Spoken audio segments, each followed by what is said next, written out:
to talk not about legislation or about the tax bill. Well, I may talk about the tax bill a little, but I do want to talk about deadlines.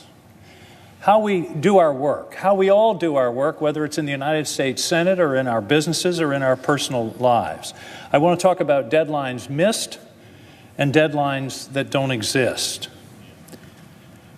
One of the realities of this place that I think is very unfortunate is that we rarely make our deadlines. And these are self-imposed deadlines. These are deadlines that we create. We pass a law that says something has to happen by September 30th. We set the deadline, and then we don't make it. Most notoriously with budgets. I don't know when the last time we had a budget on time. I think it's like 17 years ago. I suspect there are probably less than a dozen senators in this chamber who were here when we last passed a budget on time. There's no excuse for that. The problem is when we put it off, we don't know anything more than we did at the time of the deadline. We could have done it. And yet, because we're able to, we do. That's human nature, unfortunately. Who among us would not have put off the deadline for a book report if we could have said to the teacher, gee, I don't think I can make that Monday morning deadline. I'll just do my book report on Tuesday. Life doesn't work that way. In the real world, there are deadlines. There are consequences if you don't get your work done on time. Things happen. And if you don't get your work done on time, usually those things that happen are bad. I don't know where else other than in this body where deadlines, which have enormous implications and enormous importance, are simply ignored. Now, I just sat in the last day or so and put together some real deadlines that we have in the law right now. What are they? Well, the Children's Health Insurance Program deadline, September 30th, 2017. That's gone. That's passed. I can give you 23,000 reasons that we should have met that deadline. That's the number of young people in Maine that are covered by the Children's Health Insurance Program. 9 million nationwide. But we missed the deadline. Why? I can't find any reason. We don't know anything now that we didn't know in the middle of September or in August that we could have passed this program, but we just blew right by it. Maybe it's because none of our kids are in this program. I'd venture to say if the children of the members of the United States Senate were in the CHIP program, we would have met that deadline. But we didn't. What's another one? Community health centers. Another deadline of September 30th that was missed. I'll give you 200,000 reasons that we should have met that deadline. That's the number of people in my state of Maine that are served by federally qualified health centers. I was at one just on Friday. They serve people who otherwise wouldn't get care. They fill an enormous gap, particularly in a rural state, to provide health care to people who need it. But we didn't make the deadline. No particular reason. No reason not to make this deadline. We just blew right by it. Not all that important. I'd venture to say if our families were covered under this program, we would have gotten it done. No senators' families are covered by federally qualified health centers. If they had been, we'd have gotten it done. Of course, the granddaddy of all deadlines mentioned is the budget. October 1st, 2017. We missed it. No deadline. We just went right by it. Nothing happened. Well, what we did was pass a continuing resolution. A continuing resolution really should be called a cop-out resolution. It's basically saying, we're not going to make the decisions, the hard decisions in a budget. We're just going to push them forward for a month or two. But the problem is, the month or two comes, and in fact, it's coming this Friday. And now we're talking about another continuing resolution to go into January or February. No business would do this. Families can't even do this. Some time ago, I was the governor of Maine. And I remember vividly, I can practically tell you where I was standing in my office, We have a deadline in Maine of July 1st for our budget. We always make it. And members of the legislature of one of the parties came to me. They were having a very hard time getting a budget. It was very contentious, as the budget is every year. And they said, Governor, let's just do a continuing resolution like they do in Washington, and we can solve this problem in the next 2 weeks. I said, not on your life. Because if we do, once we open the Pandora's box of continuing resolutions in Maine or in Iowa or in Mississippi or Florida, then we're stuck. We'll never get a budget on time again, because it's too easy to put off the hard decisions. What do we know now about the budget that we didn't know in August? What will we know in January that we don't know now? And by the way, a continuing resolution for the entire budget is bad for the government and disastrous for national security. I serve on the Armed Services Committee. We have hearings both from our civilian leadership and from our military leadership, and they have told us repeatedly, please get us a budget. The continuing resolution doesn't allow us to plan. It locks us into last year's priorities. It doesn't allow us to look forward, to make commitments that will save the taxpayers money if we have the authority. It is a disaster for national security. But a deadline was missed on September 30th. It looks like we're going to miss another deadline on December 22nd.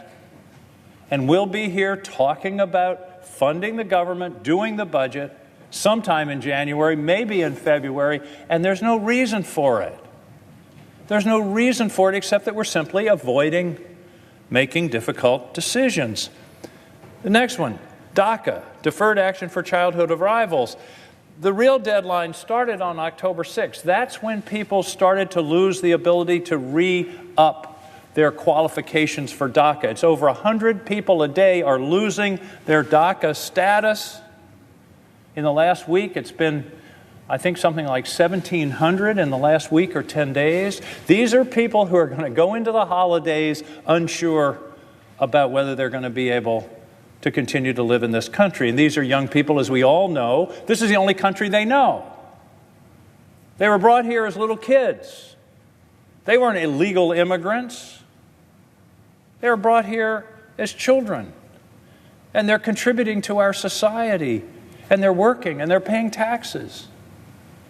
But we missed a deadline starting in October. Now, even the president says we should fix this program, and he gave us 6 months. He said, I'm going to disallow the program, but not until March 5th, 2018. I don't know whether it's legal to bet in the District of Columbia, but I'd be willing to bet that we're still struggling with this question on March 4th, 2018. I deeply hope not, because lives are being toyed with here unnecessarily. We could make the decisions now. We could decide and reach a compromise agreement on this program, which members of both sides of the aisle think needs to be done, including the president. Let's get it done. But it's one more missed deadline. National Flood Insurance Program. Deadline, December 22nd. 4 days from now, I don't think we're going to make it. And if ever there was a time of the importance of the National Flood Insurance Program, it's now. We've had enormous flooding issues with the hurricanes in Texas and Florida and Puerto Rico and the Virgin Islands, and yet the flood insurance program expires on December 22nd. Why don't we get it done? Because it's not our houses. It's not our houses that are at risk to get the flood insurance. I suspect if we had the houses that were part of this problem, it would be solved. Medicare extenders expire on December 31 of this year. Are we going to get those done? I deeply hope so, but I'm not so sure. The FISA Section 702, one of the most important national intelligence provisions that we have, also expires at the end of the year. Are we going to get that done? I deeply hope so, but I'm not optimistic. wildfires, FEMA disaster aid for Harvey, Irma, Maria, and the Maria wildfires. These are huge disasters. We have partially funded them, but certainly not to the point that's going to be required.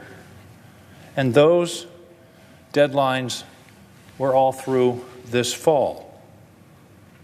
Now, at the bottom of my chart of priorities is tax reform. Boy, are we going to make that deadline. The only problem is it doesn't exist. There's no deadline for that. There was no deadline. It's not December 22nd. It's not Christmas. It's not New Year's. It's a self-imposed deadline that's not in law anywhere. And I agree we need to do tax reform, but we have been doing it on an unprecedented scale and speed that's unnecessary. We've missed and ignored all these real deadlines in exchange for focusing all of our attention on a fake deadline. Sure, it would be nice to get it done. And we could have gotten it done. It could have been done on a bipartisan basis. We could have started last summer. And we would have had a bill, just like the bill that emerged from the Help Committee with regard to health care on a bipartisan basis. But instead, it was a closed process, done with unprecedented speed, with virtually no hearings, no real hearings on the bill, no serious outside experts, no analysis of what's in it. We've been given a 500-page bill that we're going to vote on probably in a day or so. And yet, we're racing to meet a deadline that didn't exist. It's boring to talk about process, but that's what I'm really talking about today. I just don't understand an institution that doesn't make its real deadlines and yet races and throws everything aside to try to make a deadline that just came out of the air, that's not in any law, any rule, any expectation. Let's just do it by Christmas or by the end of the year. It's no way to run a business, and it's certainly no way to run a government on behalf of the American people. I have never been in an institution or in a group of people that are so capable as the people that are here, and I find it genuinely puzzling as to why we perform so poorly, why the public opinion of us is so low, because these are good people on both sides of the aisle. And yet something about the way this institution works keeps us from meeting the rules and expectations that the rest of the society takes for granted, like making deadlines, doing your job, doing what you're paid to do. One of the most fundamental responsibilities is to pass a budget. We have members of our Appropriations Committee who've been working for a year to put the budget together. It's done. And we could do this.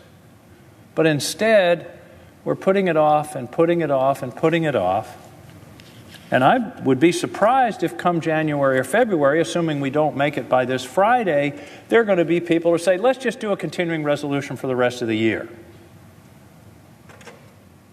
A cop-out resolution, a non-resolution, a non-decision on behalf of the people of this country. Madam President, I think we can do better. I think we can begin to regain the trust of the American people by going back and doing things the way we're supposed to, according to the old norms, with hearings and considerations and making deadlines and meeting our obligations to our citizens and to our country. Madam President, I deeply hope that as the year turns, we also make a turn. And we make a turn to do this place better, to do our work that the American people hired us to do it on a timely basis, and to meet our responsibilities. I believe we can do it. I believe we can do it better, and I deeply hope that we do so. Thank you, Madam President. I yield the floor.